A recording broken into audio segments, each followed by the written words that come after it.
Okay, right now the economy is in crisis. Nearly every industry is experiencing a lack of liquidity.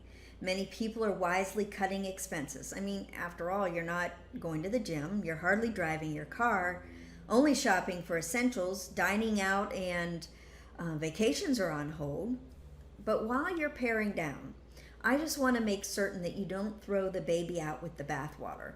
So, what do I mean by that? Well, for more than a decade, I've really been helping my clients onto more secure financial ground. And in recent weeks, we've stopped several clients from getting rid of their most solid asset, one that's guaranteed to grow even in times like these. And right now, there's no better time to own a whole life insurance policy. We're in the middle of a financial storm, and your whole life policy is part raincoat, part umbrella, and part life raft. I mean, whole life insurance was built literally for times like these. That's why this week we're going to go back to the basics. We're going to lay out why whole life insurance provides the best financial foundation for you and your family, what's unique about it, how it benefits you, where it fits into your portfolio, and why a policy is more valuable now than ever before. So, whether you already own a policy or looking for a place to grow and store long term cash, let's take a look at why you would be much further ahead if you had one of these today. So, let's dive right into what you need most in a financial storm. What is life insurance really? You know, if you look up that definition of whole life insurance, you're going to discover that it's a type of permanent life insurance that offers cash value. People with a limited understanding may say that it's just expensive life insurance. Others may claim it's an investment or even a replacement for any other type of retirement plan. But what is whole life insurance really? What are the basics that you really should know? How does it work? What does it do? And what are the benefits of starting or keeping a whole life policy? Now, a whole life is a traditional financial product. It's been around for more than 150 years. Chances are your grandparents and great grandparents may have used it because it's an ideal asset for emergencies, opportunities, and of course, legacy. Now, as I mentioned, whole life insurance is permanent life insurance. That also grows cash value. Now, that's unless you cancel the policy or stop making payments before a policy is what we consider paid up. A whole life insurance, of course, will pay a death benefit, and all of that is guaranteed. It is more expensive than other kinds of insurance because of the significant amount of benefits that it provides you. So in addition to a guaranteed death benefit, whole life insurance guarantees a minimum level of cash value growth and guaranteed level premiums for life. It guarantees that, those rising mortality costs within the policy will never invalidate the other guarantees. Often and incorrectly, it's compared to mutual funds and other investments. Whole life insurance is a savings vehicle or cash equivalent, kind of like a risk management tool. Your cash value cannot be lost or decreased due to stock market or interest rate fluctuations. The gains are locked in, and depending on the policy writers, a policy may include other protections in addition to a death benefit, such as potential long-term care benefits. Now, whole life, like I said, is technically not an investment. It's an asset that protects all other investments. So, for example, during the Great Recession, many people liquidated or made withdrawals from their IRAs or 401ks. Now, this meant liquidating a depressed asset while also paying penalties and taxes. If you had used a whole life insurance policy as that emergency fund during times of trouble, that could save a home, save a business, or even prevent devastating losses in the rest of your portfolio.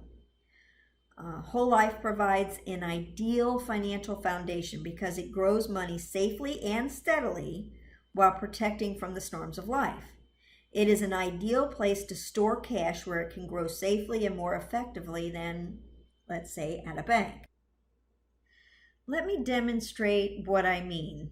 And to understand whole life, let's compare it to term life insurance, which most people understand. Term insurance is temporary insurance that lasts for a certain term, such as 10 or 20 years. Then, much like a product warranty, it expires before you likely use it. So 99% of term insurance never pays out. That's why it's so cheap. The risk for the insurance company is very low. In contrast, whole life insurance is permanent life insurance. It is guaranteed to pay out as long as the policy stays in force. So you could compare it to owning a home versus renting. So term insurance is like renting a home. You sign a lease for a predetermined period of time. It's temporary, and when the term of the contract is up, it's over and done. Renting is less expensive than buying a property, though as years pass, you're likely to pay more if you sign a new contract. Renting does serve a purpose, but you don't build any equity or value. So whole life insurance is more like owning a home. It costs more because you're purchasing an asset you own and control. So as time goes on, the asset builds equity. You can borrow against it or even withdraw. So the longer you own it, the more cash value or equity the asset has. You can eventually pass it on to future generations, use the asset as collateral, or even turn it into an income stream later in life. So let me show you. When it comes to life insurance, there is a minimum amount one can pay for any given amount of coverage. There's also a maximum amount one can pay for that same amount of coverage. The minimum premium is actually determined by the insurance company. That's the least amount they're willing to accept to give you a certain level of coverage. The maximum premium is actually determined by the federal government. There is an infinite amount of premium options in between the minimum and the maximum. And in the 80s, the government decided to pass laws limiting how much money one could put in a life insurance contract. And the reason is to not allow the life insurance contract to have an advantage over traditional qualified plans. So let's look at the basic similarities and differences. In a qualified plan, your contributions are made before taxes. And your life insurance premiums, however, are paid with after-tax contributions. Also in a qualified plan, the government limits on the amount of contributions you can make every year. Now, there is no government limit on the contributions you can make into a life insurance policy. Also, in a qualified plan and in a life insurance policy, they both have tax-deferred growth of the funds within those two financial products. As far as the qualified plan is concerned, all proceeds are 100% taxable, whereas in a life insurance policy, the death proceeds are received tax-free. And again, in a qualified plan, there is a 10% penalty to access any of the money before age 59 and a half. And in a life insurance policy, you have access to the account values through loans. So policies with premiums above the maximum allowable contribution by the federal government are deemed to be modified endowment contracts, or we call them MEC, requiring that the policy be treated just like qualified plans with the same rules, regulations, and penalties. So while we're talking about qualified plans, let's talk about what they actually do. Qualified plans do two things. They defer the tax and they defer the tax calculation. Now, a more accurate statement would be that they postpone the taxes and the tax calculation. So the first question you really want to ask yourself is, what tax bracket are you going to be in when you withdraw the money? And the second question is, what deductions will you have when you take the money? So let's assume you want to purchase $500,000 of coverage.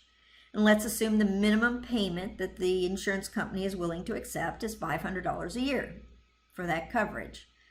And the maximum you could put in or pay without the policy becoming a modified endowment contract is $10,000. Which premium option looks the best?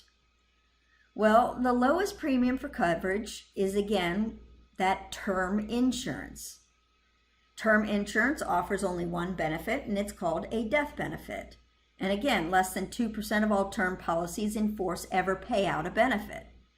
So let's forget about insurance for a moment and just talk about benefits, because when you're looking for a place to put your money, it makes sense to look for the most benefits possible.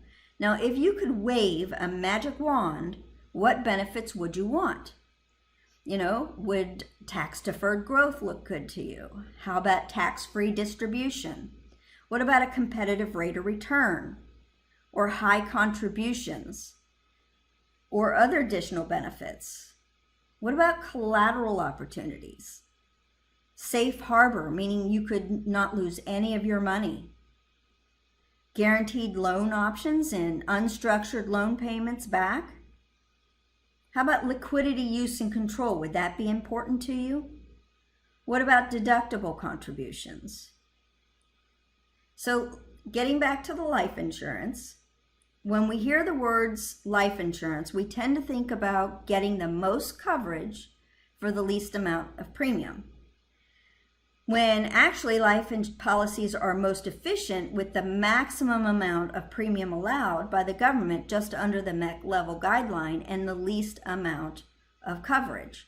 Because you can see the only benefit that permanent coverage does not offer on the list is tax deductions on contributions. So life policies offer the maximum amount of benefits and perform at their maximum potential with premiums up to but not over the government allowable amount. We call them maximum efficient contracts. One of the most important ways a policy grows is through consistent contributions in the form of premiums.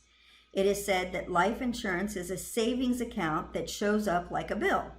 While other types of insurance represent costs, whole life insurance represents long-term savings and an important asset.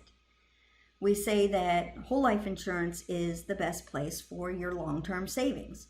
That's because in the first few years, policies do have extra costs. The mortality cost of insurance, the commissions, the cost of running the company.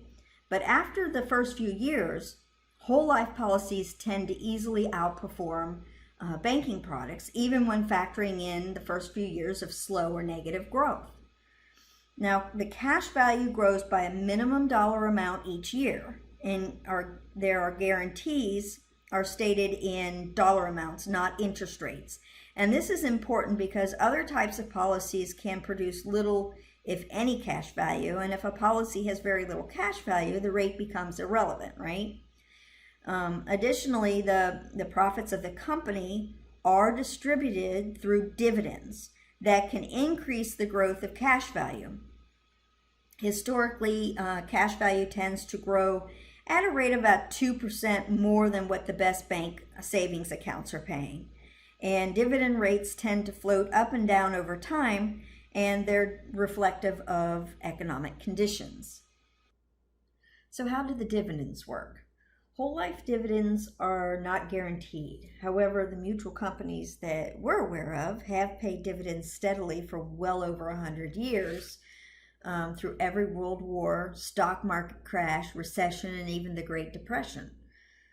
Policy dividends are declared prior to the beginning of each year. So in 2020, most mutual companies are paying dividends from the low 5% to the low 6% range. And this is before costs and inclusive of any of the policy guarantees. For example, let's say the net guaranteed growth of the cash value equals 2%. The gross dividend rate is 5.7% and the policy cost equals 2%. In this case, the policy cash value would grow at a rate of 3.7%. That's the gross dividend rate, the 5.7, subtract costs of the 2.0. Now, dividends can be paid in many different ways. Popular options include taking dividends in cash, using them to offset premiums, or purchasing paid-up additions, which is the most effective way to reinvest the dividends. And the policyholder chooses how they would like those dividends distributed. And this can be changed over time and as the policy owner needs any of those changes. So how do you access the capital? The cash value in a policy can be left alone and saved. It can be borrowed against or withdrawn. So since whole life is the best place to store cash, if you don't need it, just let it grow. Growing your cash value to six figures or more can be very beneficial and strategic.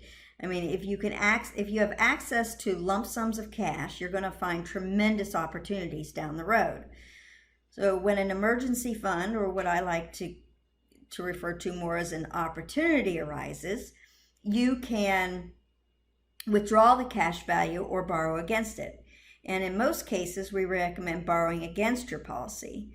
That is because once you withdraw the cash, you can't just put it back as if it were a savings account. This is just how life insurance works. If you're confident that you can pay back a policy loan, borrow against it and keep your cash value growing uninterrupted. So the interest rate you'll pay on a policy loan is determined by the policy contract when you take it out, and it can be fixed or adjustable depending on the company. And currently the rates are in the mid-single digits, so like 5% or something like that. You can also use the policy as collateral for a different type of loan, which could potentially be offered at a better rate. So what does that look like? Now, there are a couple of reasons why you might want to take a loan against a life insurance policy. You might have a major capital purchase, and we term that as anything that you can't pay for in full with monthly cash flow. Or maybe you have an investment opportunity you'd like to take advantage of, and that would have a potential to make more return than offered through the policy. So how does that work? Well, policy loans for a major capital purchase, let's say it's an automobile. As the cash values increase, death benefits and access to your capital within a life insurance policy are also increasing. The policy loans are collateralized against the cash value in the policy. The loan payments are made then to the insurance company, not back to the policy, and the internal growth and additional contributions increase your collateral capacity. So same thing with the policy loans for an investment. There's no restrictions on the purpose of a policy loan. The policy loans are again collateralized against the cash values. The loan payments are made to the company, not to the policy, and the internal growth and additional contributions increase your collateral capacity.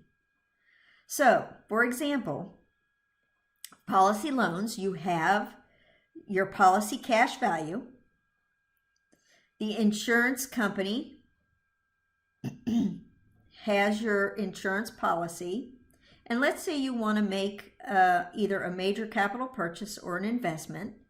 The loan is going to be an interest-only loan from the insurance company. Okay, so the insurance company holding collateral against your the cash value in your policy. Then you can have non-structured payments back to the insurance company. So at a minimum, you're going to want to pay an annual interest-only payment. But if you can make additional payments back, that would be ideal. So permanent life insurance, when designed and utilized properly, can provide stable growth, cash value collateralization, guaranteed loan access, no annual tax on growth and death benefits. And then, of course, there are additional benefits that are available with additional policy riders. So this gives you complete use and control of your money. The other thing that the insurance company can provide you is, rather than taking a loan from the insurance company, you can use while the insurance company offers you a loan access with non-structured payments, it can also act as a safety position to secure structured loans with other institutions that may offer more favorable interest rates, providing you even more liquidity, use, and control. So they can still be the collateral while you take the funds from a savings account, money market, or any of these other options. let's talk a little bit more about investing using your whole life policy. Those who say the returns of whole life are lousy don't understand how to use the whole life policy. You can generate impressive profits by leveraging your cash value to pursue opportunities, make investments, and expand assets. That's where the real gains are, using the liquidity in your policy strategically. Many businesses have actually been started or assisted with money from whole life insurance, including Disneyland, JCPenney's, McDonald's, Foster Farms, and even Pampered Chef. Cash value life insurance is also very powerful when paired with real estate investing. Another valuable benefit of whole life insurance is that it is much more private than traditional banking and many types of investments. This means there's protections against creditors, predators, and Uncle Sam. With whole life insurance, the IRS is not informed of your cash value growth, nor do you pay any taxes on the growth. And as long as the policy remains in force, policy owners pay neither capital gains or income tax on the growth of their policy. So when you borrow against life insurance, those loans, again, are not reported to credit bureaus either. Nor do you need good credit or proof of any kind of income to qualify for your policy loans. And in many states, whole life cash value is protected or protected to certain limits against creditors. So the Asset Protection Society offers some guidelines on that, and we also recommend consulting with an estate planning attorney if you're concerned about those things. And except in rare circumstances when the estate tax exemption is exceeded, death benefit proceeds are not taxed. Contrast to this to what happens when, an heir is left a traditional 401k or an IRA. When withdrawn, they must pay taxes on all of that money. And while it's important to protect your money and your privacy, whole life accomplishes something even more important. It really protects your loved ones. It provides immediate financial relief when a father, husband, wife, or mother is lost. It can pay for financial expenses and a whole lot more. Beneficiaries use it to replace incomes, pay off debts, and be able to have financial certainty in challenging times. It really is the most flexible financial vehicle we know of. Many financial vehicles only serve one or perhaps two purposes, such as growth or cash flow, liquidity, or protection. Whole life insurance has been compared to a financial smartphone or a Swiss Army knife because it can do so many things. Things like grow money safely, offer a structure for saving consistently, protect against taxation, provide cash for emergencies, provide funding for opportunities, offer privacy and protection, create future income, provide death benefits as well as living benefits that we talked about. So what benefits do you value most? In what ways can whole life insurance provide needed balance to your investments? All right, we're back to where we started. If you're cutting costs, I'm going to urge you to keep your whole life policy. If you are able, keep paying your paid up additions because that builds both cash and death benefit. It's guaranteed.